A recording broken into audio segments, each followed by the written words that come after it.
Hello. My name is Roșu Matei. I'm from Iași, and at UrbanLab for the green cities, rev- I tried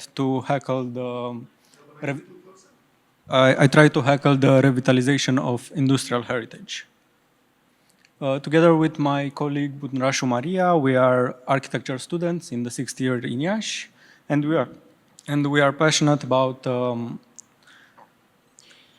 uh, about cultural diversity and international exchange, actively participating in community volunteering. So the problem we found is that our cities have a lot of unused spaces that are occupied by these big gray buildings, factories that are also seen as a bad place, but they are in fact part of our history, and they helped shape our cities as we know. Some problems that make the disappearance of this industrial heritage are legislative void and the transition to capitalism after the revolution, or even the bad perception of the people living there. We found a study that shows that a lot of people from Romania and even from tourists that come here would like these places to be changed, to be revitalized, and to become museums, theaters, cinemas, shops, and others. Usually there are three types of revitalization projects that try to handle these places. They are either heritage conservation, urban development, or architectural production. Some examples from Germany, London, and Spain. And our solution, we found the Fortus factory in Iași that has three main qualities. The fact that it's owned by the city, it has a proximity to a green park, and also a connection with the train tracks.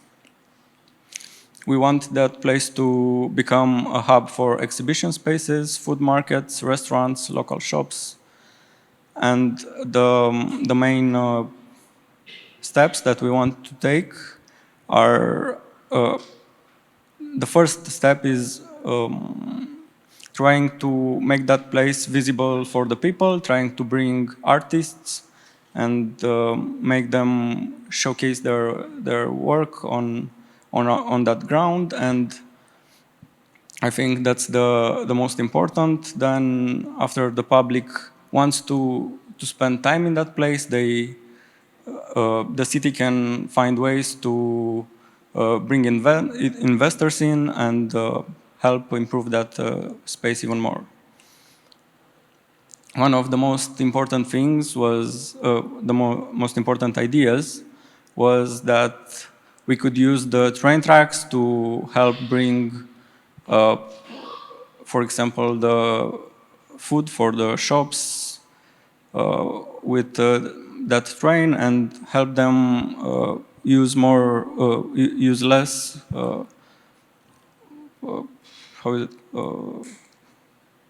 use less materials and energy to bring that food there.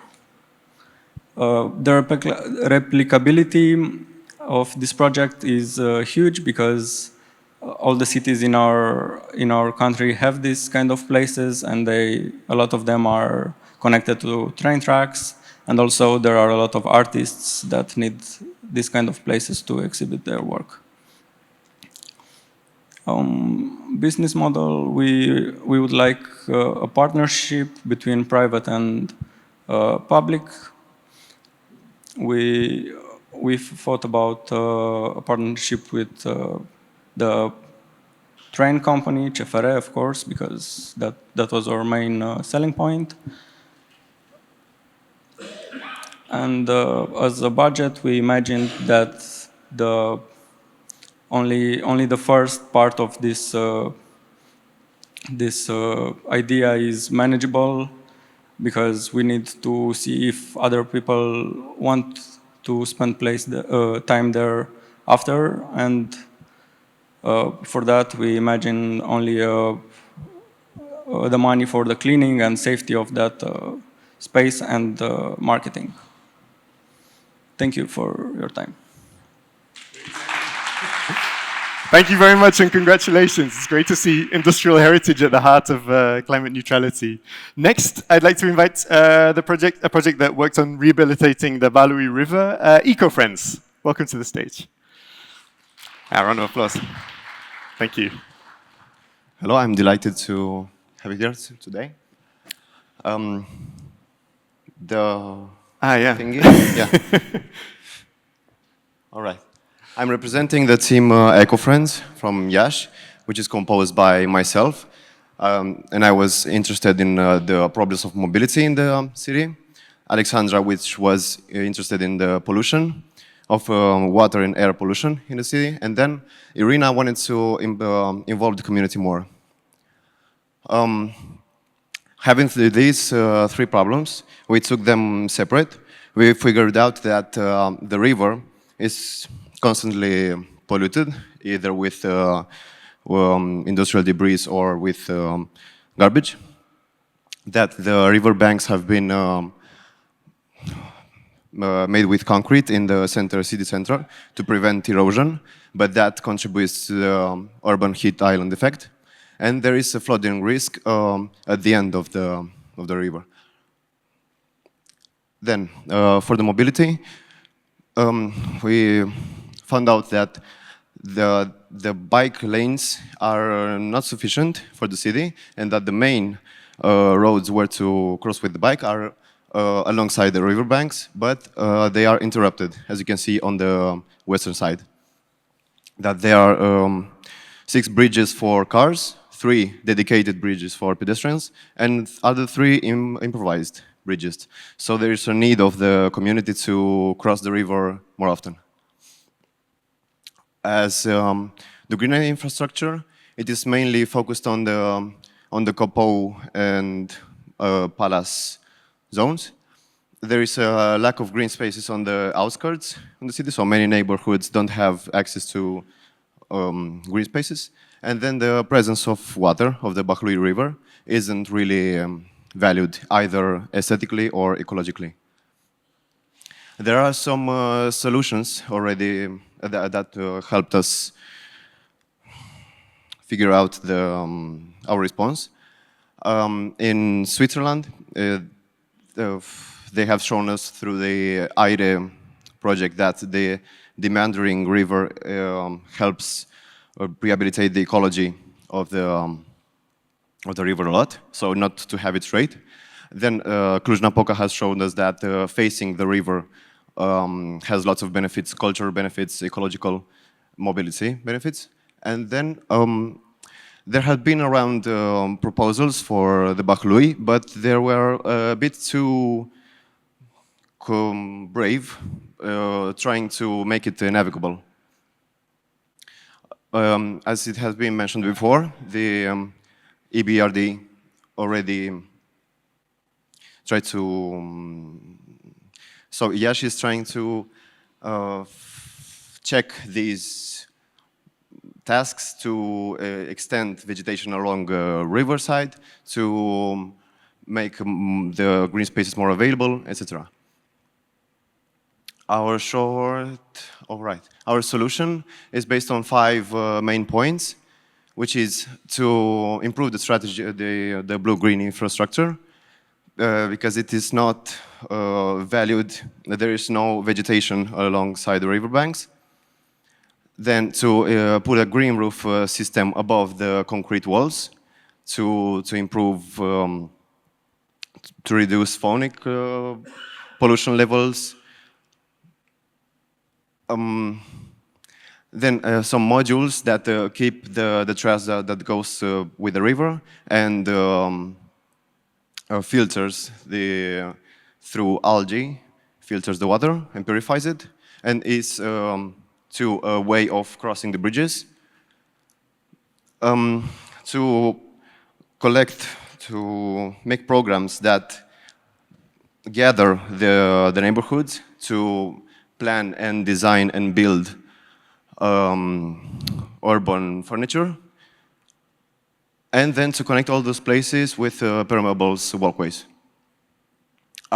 This is a visual representation of our solution made in 1 hour, and then when we took a bit of time to actually present it better. After the competition was finished, we are trying now to work alongside Apele Române and the City Hall with under the Civica institution, and to gather around the people and to make this possible in one little segment for now. Thank you for your implications in this topic. Thank you for being here. Thank you for your attention. Thanks so much, Ciprian. Many thanks, and I can see why Iași was such a strong candidate for the mirror mission cities. Many thanks. Currently, construction sector, it's producing 39% of carbon dioxide emissions, and 11 of this, it's during the construction period, but 28% of these emissions are during the operation of these buildings. Beyond the carbon emission, we also have a problem with the overheating in cities. Here on this thermal map, we see that the buildings, mainly industrial and commercial buildings, big office buildings, are the main producer of this overheating. So they are represented with the black dots. They have a bigger percentage even than the high-density residential areas in heat production. Current law directives, certification, ask for 2030, all new buildings to have a net zero policy by 2050, all existing buildings to have also a net zero policy. So this context asks for solution for the existing buildings and also for introduction of new solution to the projected and to the be-built buildings. And the solution that we chose to work with is that of green facades, because it is quite close to our biophilic hearts.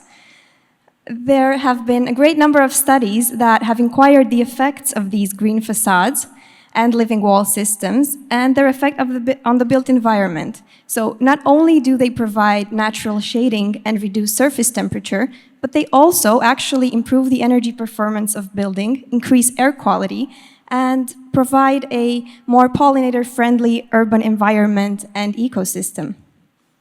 There are several types of these kinds of systems, and we chose to work with the indirect green facade systems because they are quite efficient. Also from a cost perspective, they're quite versatile and easy to replicate and to install. So basically what we offer is our combined know-how and expertise put together into delivering a complete tailor-made B2B service starting from consultancy, design, all the way to execution and maintenance. So what we do is we start with selecting the building and creating a very custom-made facade design. We do a complete project, then we select the plans. And we provide a well-chosen selection of plans that are low maintenance and with a high efficiency of coverage of those buildings. And yeah.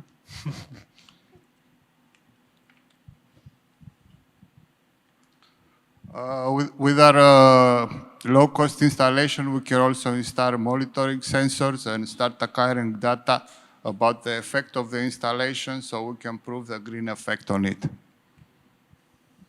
Our main targets is the buildings that produce most of this heating and that have the biggest CO2 emission. It's industrial halls, hypermarkets, commercial centers, and big office buildings.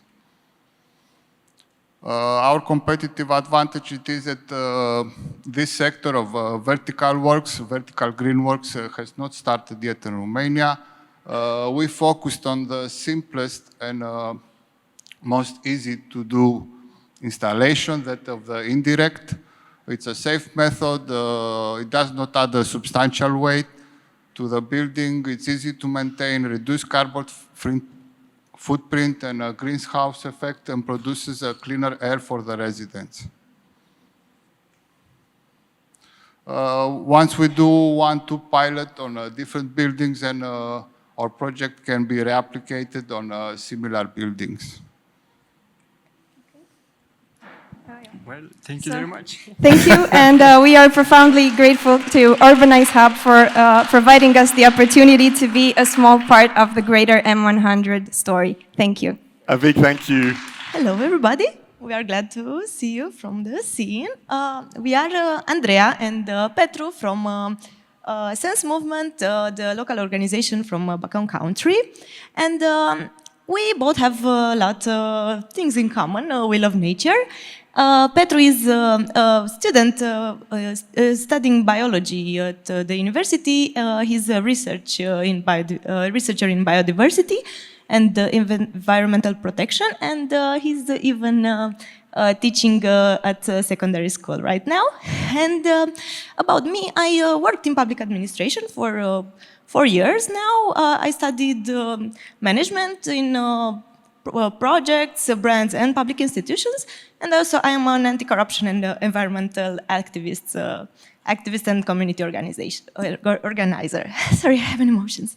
So, the problem. Thank you. The problem we saw, it's the fact that the inefficient urban trees management leads to a lot of problems. So, in face of the climate changes that we face, there are a lot of things that are happening. So, if we don't take care of our trees, we can get instability, and they become instable against the extreme weather and the pests. And this leads to a lot of health risks. So apart from that, we also have low air quality, unbalanced biodiversity, and the well-being of the residents are dropping. So the numbers are quite disturbing, because more than 3,000 incidents involving fallen trees due to storms are happening between 2018 and 2022 in Bucharest, and they are causing not only material damage, but they can also cause injuries and even deaths. So also, more than 23,000 premature deaths are taking place in Romania each year, and they are linked to air pollution exposure. And they are worsened by the lack of effective strategy for managing urban vegetation.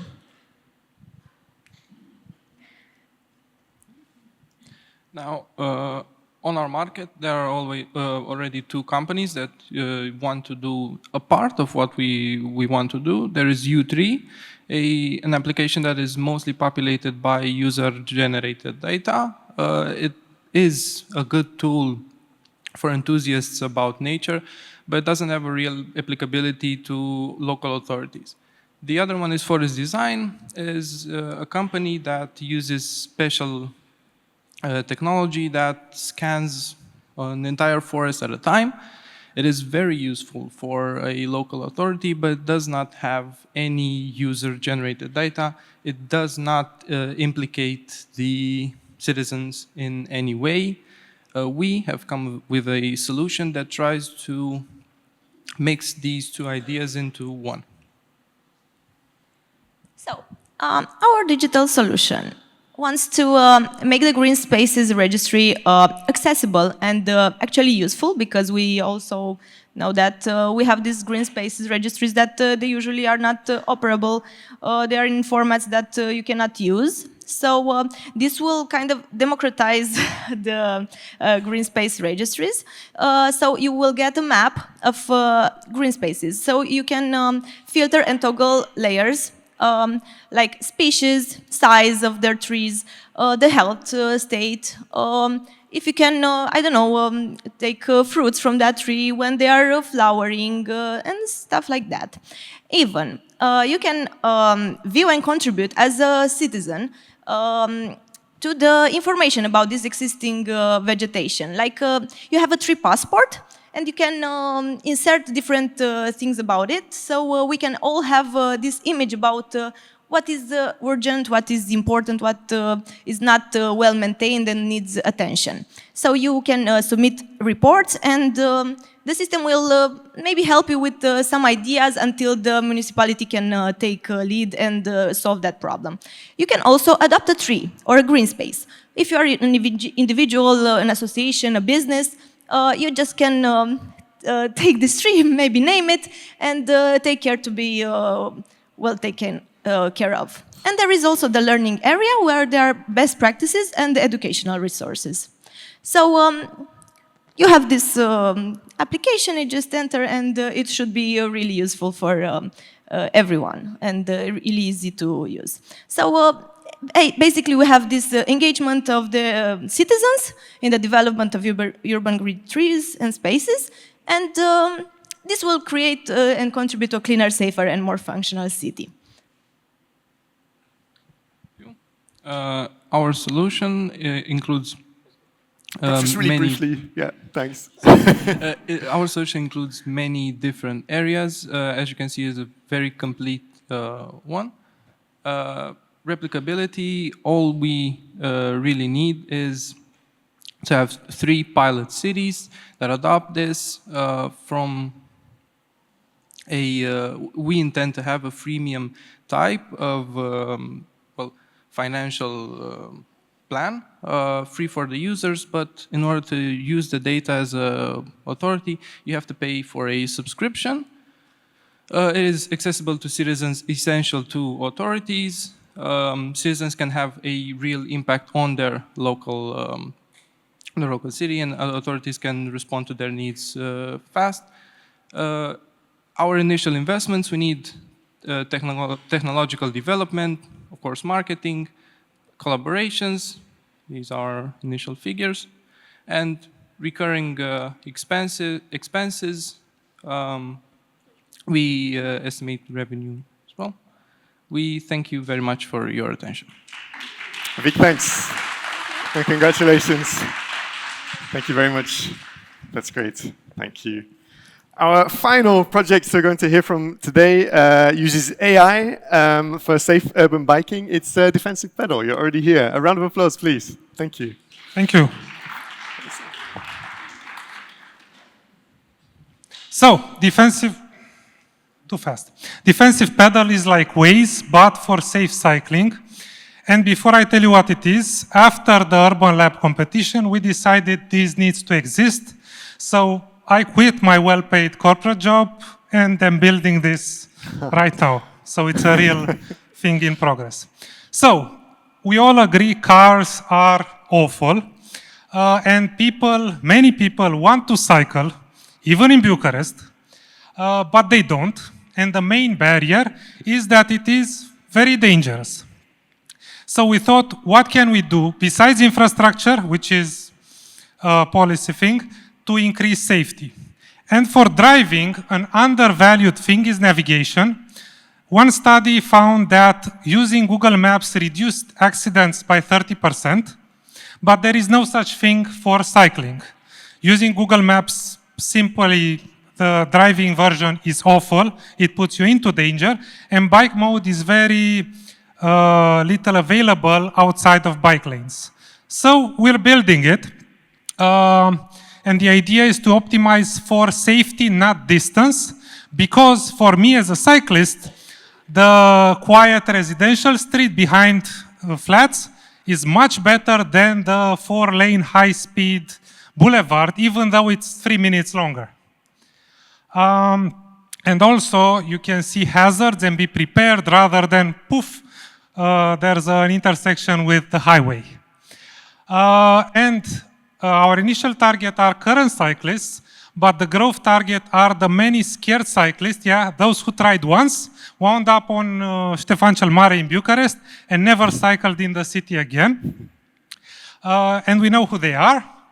And the potential is very big, so if you grow Romanian cities close to West European standards, there's over 2 million new cyclists. And we realized it's not just Romania, this is a global problem. So this is an estimation if we were to increase cycling use for short trips as the primary mode, not to Netherlands, half of Netherlands is like 1.5 billion people globally cycling instead of driving. Of course, it's not just through an app, but goals, big goals. And there are many cycling apps, none of them do this. Most of them are about fitness, about outdoors, downhill, backpacking. That's useless when you want to just go to work with the bike in the city.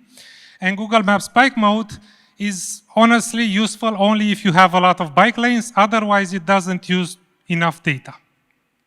And we asked cyclists ourselves, and 95% would use it.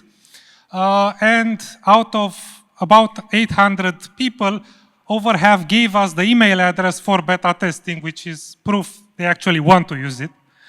And we are using actually OpenStreetMap public data to build a scalable algorithm. That's an actual map of the risk profile of streets in Brașov with an early version of the algorithm.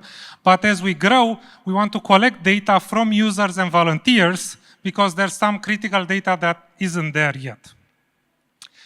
And yeah, as you can imagine, the impact is very large because as we saw before, car transportation, 35% of pollution in cities. And of course, it's a business. So we have business models to make money out of it. And right now, we are looking for, we are at an MVP stage. So we're looking for partners to grow because I think there's a lot of synergy with everything around M100 and all the other things all the people here are doing. Under 5 minutes. Wow, congratulations. And on behalf of all anxious cyclists, thank you for quitting your job, and I wish you all the best with it.